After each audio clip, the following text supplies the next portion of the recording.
Hello everyone, welcome to another video. This video will be about guild management. I will be sharing my opinion based on my experience. So how does someone become a GM? First is self-proclaimed GMs. This happens when someone just decides to make a guild and calls themselves GMs. Second is heritaged GMship. This usually happens when a GM becomes AWOL or leaves the guild or the game. In most cases, this will result in a council type of situation instead of another GM. Then there is pseudo GMs. This notion usually happens in guilds that don't have an official GM and that are led by a council, which is usually a team of officers. One person takes most of the responsibility and does most of the job, and in actuality has the power of a GM, however does not have the title. Nor they do have the full responsibility of a GM. This is their advantage. Main benefit of being in this position, contrary to being an actual GM, is that you can walk away from this position easier. It is a good idea for a GM to be able to do everything. Ideally, a GM should be capable of any task that any officers should and willing to do. As human nature dictates, most people will behave worse than they otherwise would if they feel like as if they were irreplaceable. However, ideally a GM should not be doing everything by themselves. Having an officer team that is willing to do some of the work and that is both capable and willing to do is paramount. Oftentimes, having people in the positions that is half willing to do the job or incapable of doing it will result in more work for the GM to actually do the work. This often causes GMs to start doing things by themselves. For example, in an ideal situation, an officer does raid assignments. If a GM does the raid assignments themselves, they will naturally be doing as much work as the assignments dictates. However, fixing assignments that have errors in it will be more work for the GM. Often overlooked, everything requires some effort to get done in a guild environment. A very simple thing such as inviting people to the raid often causes more work than it looks. In theory, you can just put a character with an auto-inviter online and it will do the job.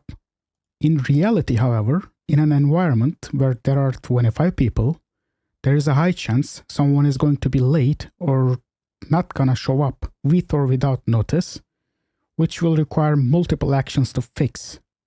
You need a replacement that is fit to fill the role. Often, you have replacement that is not in the same role, and the list goes on. Then there is loot decisions. From each player's point of view, these could look like easy decisions. Reality is far from it. Usually your loot decisions will depend on these factors, not in a specific order. Seniority, performance, attendance, side activities, class benefit, general guild benefit, who was given an item last.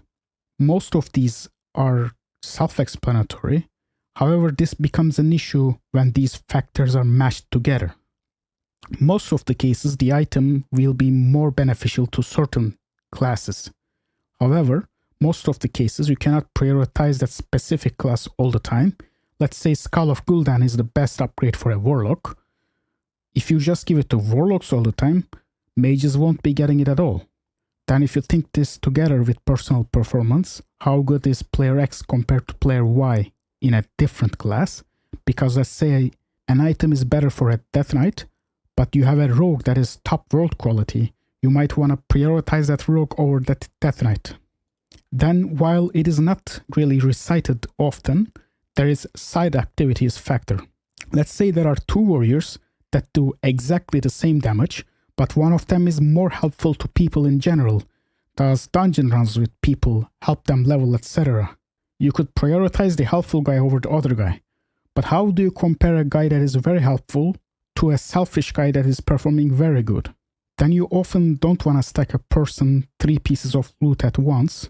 Therefore, you usually divide items between players.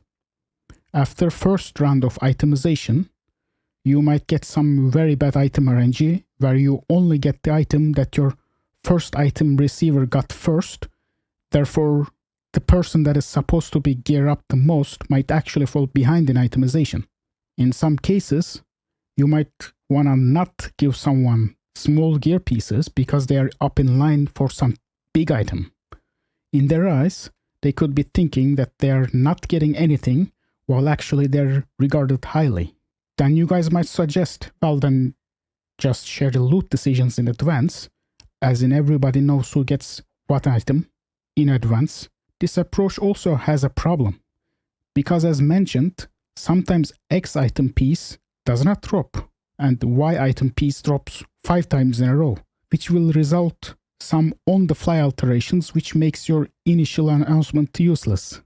Management team will always be subject to hear constant QQ from players. Most of the time, none of the players will show gratitude, even if they're happy. However, people will make it known if they're unhappy for sure. This over time creates a feeling of being underappreciated by management team. Momentum is very important. If when a guild catches a lucky break with some successes, it is important to keep this up. However, this will also increase expectations, which is potentially dangerous. Falling slightly behind your recent success might be perceived as a total fall of the guild. Opposite is a very bad scenario. When a guild does worse and worse, player morale drops further, and this might pull the guild into a downward spiral. Cliques and friend groups. Ideally, you don't want friendships that were pre-existing, as in you want friendships to occur naturally within the guild. However, often guilds will have friend groups that have been friends from before. Issue with friend groups is usually a problem with a member means problem with other members one way or another. Bigger the group, higher the chance of having a problem. Next item is improving the raid quality. We need to discuss the guild goals here. Some guilds will try pushing for better results in form of faster clears, less wipes, better parses. Every guild will have a limit which they theoretically have and which they have drawn for themselves. Usually, the theoretical limit will be higher than the perceived limit. When a guild is close to their perceived limit, members will feel satisfied. Opposite is also possible. Guild will in fact get very close to their maximum potential, but it will not be enough for members or management because they will think their limit is much higher. This situation is very dangerous for the guild because they are chasing an impossible success, and whatever achievement they get is going to be perceived as a failure. Some guilds will draw their line very low and will be happy with whatever they get. These guilds will not get better results, but often backed up with decent social structure. It is very important for most of the members to share similar goals, as in, if half of the guild wants to speedrun and other half just wants to chill, if you speedrun, half is going to be happy and vice versa. Now let's assume we have big enough core that wants to push better, as in 60-70% of the guild wants to push for better results, while also maintaining the skills and commitment to achieve better results. Improving general management and raid leading can be a way to get better results, although raid leading is a very complex subject, as in if people in the raid don't have respect for the raid leader, whatever the raid leader does won't matter. Raid leader will create a character of themselves as a whole, from helping heroics to giving free consumables to making better calls. They will create a better image over time. Then there is general management, as in a late invite that is done past the raid time may cause a reduction in morale. Next thing is player base. Each player will have a maximum potential limit, as in if they trained just to play better, a potential limit they can genetically reach. Just like in athletics, in real life, often people will not be near this limit and improvement will be possible. Best way for players to get better is for themselves to look for better ways. Often in top guilds, management will not try to teach all the players how to play. Rather, players will look for other players' plays to improve themselves. It is important to have a research and share culture within the guild. Management's role in this is to promote theory crafting. First step is not to combat every change suggested. There is also a time and place to offer improvements, as in if someone during the raid says, by the way, we can do this here, they should accept that this is the wrong way of doing things and they shouldn't be disencouraged. Rather, they should just channel their thoughts off raid times, not during the raid times. As mentioned, some players will not fit in the success level you want to get within the guild. Then the obvious answer will be replacing these people. However, this is a very complex process. First step will be recruiting better players. This is already a hard step because you are willing to get players in a way will carry your guild to a better place. Chances are they have better options as far as the guilds go.